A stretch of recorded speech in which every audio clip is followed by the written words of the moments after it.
Question क्या है, the larger of to supplementary angles HT, the smaller by 18 degree find that. मतलब वो ये बोल रहे हैं कि दो सप्लीमेंट्री एंगल है जिसमें से एक एंगल दूसरे एंगल से कैसा है, 18 डिग्री बड़ा है, तो इन कोणों को ज्ञात कीजिए। ठीक है, इसके पहले अपन को इसको सॉल्व करने के पहले अपन को ये जानना अति आवश्यक है कि सप्लीमेंट्री एंगल होते क्या है। तो सप्लीमेंट्री एंगल्स वो एंगल होते हैं जिनको यदि जोड़ा जाए तो उनकी वैल्यू कितनी आ जाए, 180 आ जाए। वो एंगल कितना भी हो सकता है, लेकिन जैसे मान चलो एक कितना है 179 और दूसरा एंगल कितना है 1, तो ये दोनों एंगल कैसे हैं, इन दोनों एंगल को यदि आप जोड़ोगे तो आंसर कितना आएगा, 180 आएगा। तो दोनों एंगल क्या है, ये सप्लीमेंट्री एंगल है। आई बात समझ में। अब इसके बाद में होता है कॉम्प्लीमेंट्री एंगल। कॉम्प्लीमेंट्री एंगल क्या होता है, यह ऐसे दो एंगल जिनको जोड़ने पर यदि उनकी वैल्यू 90 आ जाए, मतलब यदि दो कोणों को जैसे मान चलो कितना है 89 है, 89 में मैंने 1 जोड़ दिया, कितना हो गया 90 हो गया। 89 एंगल और जो 1 डिग्री का एंगल है, 89 डिग्री का एंगल है और जो 1 डिग्री का एंगल है, ये दोनों एंगल क्या है, कॉम्प्लीमेंट्री एंगल है। जैसे 45 और 45 दोनों को मैंने ऐड किया तो कितना आया, 90 डिग्री आया, तो दैट इज कॉम्प्लीमेंट्री एंगल। आई बात समझ में। और सप्लीमेंट्री एंगल क्या होते हैं, ऐसे दो एंगल जिनका योगफल कितना आए, 180 आए। ठीक है, तो यहाँ पे हम इसको सॉल्व करेंगे। अब लेटस माना वन एंगल क्या है x है और सेकंड एंगल क्या है आपका y है। अब चूंकि वी नो दैट, चूंकि हम जानते हैं कि हम क्या जानते हैं, हमें जानते हैं the sum of supplementary angle is 180, मतलब दो समपूरक कोणों का योगफल 180 डिग्री होता है। दो समपूरक कोणों का मान कितना होता है, 180 होता है।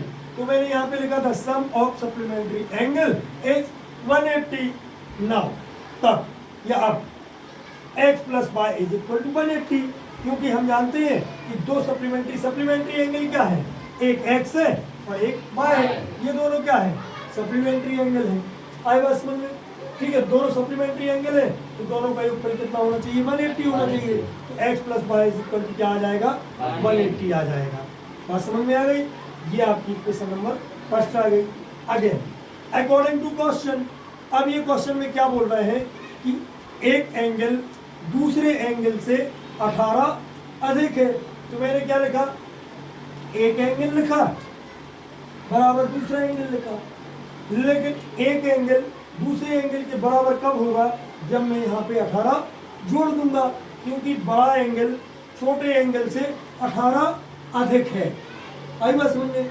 तो बड़ा एंगल कौन सा है, ये है। जब इसमें आप 18 जोड़ दोगे तब जाके इसकी वैल्यू इसके बराबर हो पाएगी। तो एक एंगल दूसरे एंगल से कितना है, 18 अधिक है। तो मैंने अकॉर्डिंग टू क्वेश्चन से ये लिख लिया, लिखा। अब बाय को हमें इस तरफ चाहिए है, बाय को किस तरफ चाहिए हमें, इस तरफ। तो बाय को मैं किस तरफ ले आऊंगा, ट्रांसपोज करके इस तरफ ले आऊंगा। अभी बाय का प्लस का, इस तरफ आएगा तो बाय का हो जाएगा माइनस का। यहाँ पे क्या बचा, 80। दोनों समीकरण में लगाए अपन को, दोनों इक्वेशंस मिल गए, दोनों इक्वेशंस को मैंने यहाँ पे लिख लिया।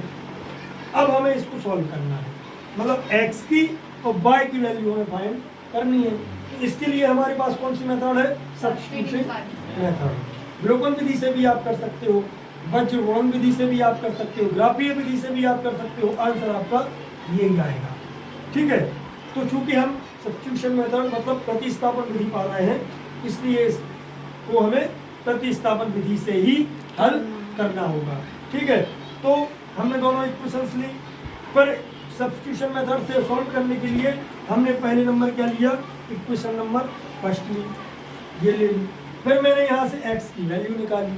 x की वैल्यू निकालोगे तो y को इस तरफ भेजना पड़ेगा, y को इस तरफ भेजा तो ये x की वैल्यू निकल के आ गई। ये वाली वैल्यू आपने यहाँ पे समीकरण नंबर 1 लिया है, तो ये वाली वैल्यू आपको समीकरण नंबर 2 में रखनी होगी। ठीक है, क्योंकि हमें प्रतिस्थापित करना ना मान को, x का मान मैंने निकाला और इस मान को मैंने यहाँ पे प्रतिस्थापित कर दिया समीकरण नंबर दूसरे में। ठीक है, तो मैंने x के मान को यहाँ पे क्या कर दिया, प्रतिस्थापित कर दिया। ठीक है, इस x के मान को हम समीकरण नंबर 2 में रखेंगे। समीकरण नंबर 2 क्या है आपका, ये है। तो x की जगह x का मान ऋण ऋण y बराबर बराबर 18 रख दिया।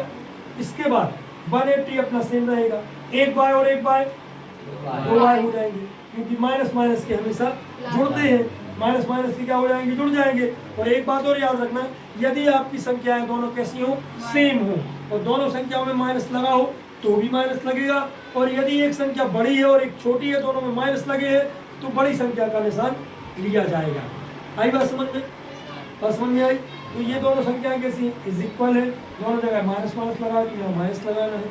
यदि प्लस माइनस होता तो बड़ी संख्या पे डिपेंड करता, यदि बड़ी संख्या में प्लस होता तो प्लस आता, यदि बड़ी संख्या में माइनस होता तो माइनस आता। आई बात समझ में? तो यहाँ पे एक बाय और एक बाय 2 बाय हो गए। अब हमें बाय का मान निकालना है, तो बाय को हम यहीं पे छोड़ने का प्रयास करेंगे। बाय को मैंने यहीं छोड़ा, ये छोड़ दिया, -2 बाय यहीं छोड़ दिया। 180 को उस तरफ ले गए तो माइनस का हो गया, ले गए -2 ये आ गए।